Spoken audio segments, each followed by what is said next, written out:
Azərbaycan Silahlı Qüvvələri Vətən müharibəsinin 25-ci günündə də tarix yazdı.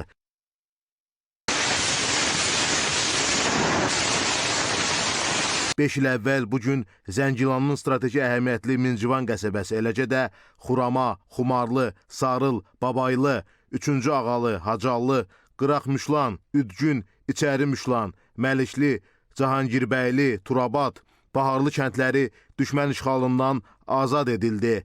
Düşmən cəbhənin digər istiqamətlərində də ağır məğlubiyyətə uğradıldı. Füzuli rayonunun Gecəgözlü, Aşağı Seyid Əhmədli, Zərgər, Cəbrayıl rayonunun Balyant, Papı, Tulus və Tinli kəndləri də Azərbaycan ordusunun nəzarətinə keçdi. Prezident İlham Əliyev Twitter səhifəsində bu yaşayış məntəqələrinin tam azad edildiyini açıqlayaraq ordumuzu və xalqımızı təbrik etdi. Dövlətimizin başçısı həmin gün Yaponiyanın Nikkei qəzetinə müsahibə verdi. Düşmənin 5-ci, 6-cı, 7-ci dağıtıcı alaylarının və 18-ci moto atıcı diviziyasının müdafiə olunan bölmələri canlı qüvvə və döyüş texnikası itirərək geri çəkilməyə məcbur edildi. Bölmələrimiz çoxlu sayda silah sursatı qənimət götürdü.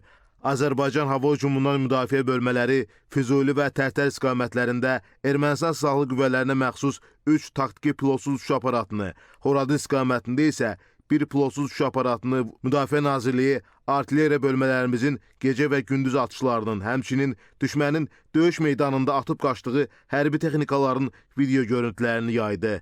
Ermənistan Silahlı Qüvvələrinin 556-cı alayının taboru sıradan çıxarıldı.